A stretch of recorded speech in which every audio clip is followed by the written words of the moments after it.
Hi there, my name is Melissa Casera. I'm a professional screenwriter and publicity strategist, and I help entrepreneurs create obsessed fan bases for their work, leading to more sales, more signups, and more fan mail.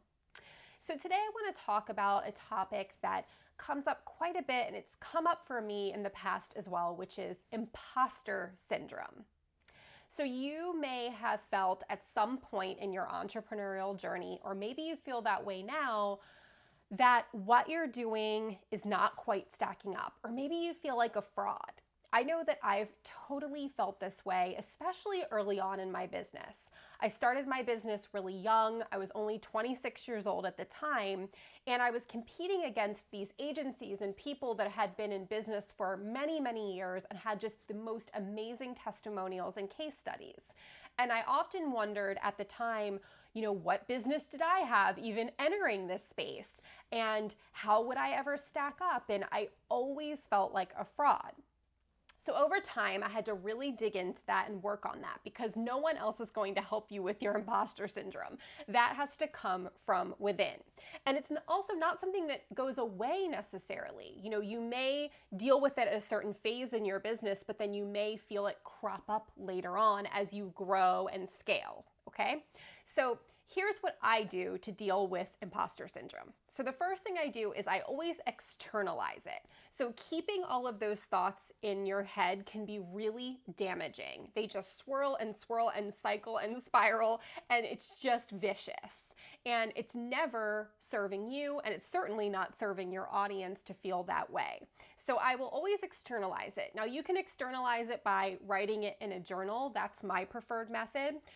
Some people like to vent to their coach or mentor or friend or family. Others like to see a therapist. I also like to do that too. But whatever it is, it's just getting it out of your head and into the world so that it's not just cycling on a constant loop, okay?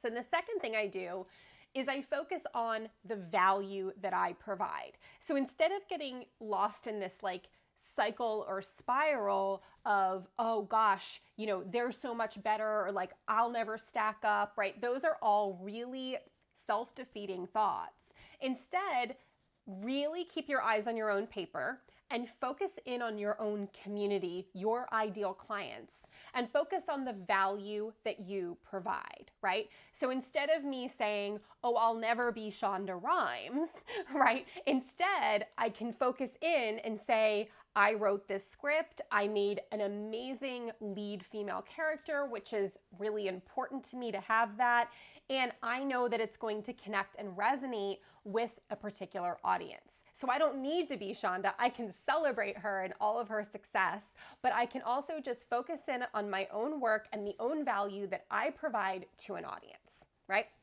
Okay, and then finally, getting real is a great way to deal with imposter syndrome. And by getting real, I don't just mean getting real with yourself in private. I mean actually externalizing it in public. Now, you don't have to jump right to this. I know this can be scary, but it's actually a great way to connect more with your audience when you're open and authentic about what's going on for you. So if you're having these feelings crop up, and let's say you decide to write a blog post about it, or make a video like I'm doing here, or do an Instagram story, however you connect with your audience, it can be really powerful to tell your audience that you have these feelings too. That way they know that they're not alone. No one wants to learn from someone that's up on a pedestal, that has never experienced what they've gone through, right? That can be hard because you know that they're never going to be on your level. But if you know that the person you're learning from has experienced these feelings, and not only experienced them, but worked through them in some way, then that helps you to feel more connected to them. That helps you want to learn from them because you want to know how they were able to work through and do that. So by sharing it, getting real, getting more raw and authentic with your audience is an excellent way to work through imposter syndrome, because you are just sharing. It's almost like co-creating with people and saying, hey, I know you feel this way because I feel this way too, or I felt this way in the past. Okay, so I hope that these tips have helped you just a bit to deal with imposter syndrome. It's definitely not an overnight fix, as is nothing when it comes to emotional or mental wealth and health and well-being.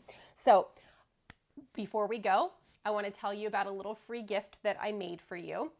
It's right underneath this video, and it's called I Heart Batching. So it's a free guide that's all about time batching, which I will say, is definitely a strategy to get things done. But I also love time batching for my mental health and wellness.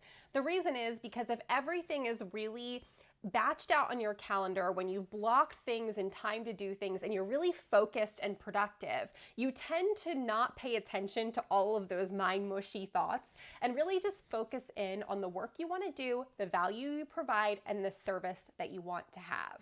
So time batching is an excellent way to get yourself out of your head, okay? So you can download the guide right below this. Again, I hope these tips have helped you today. If you have tips on conquering imposter syndrome, I'd love to hear them in the comments below, so you can drop them for me. And with that said, thanks so much for watching.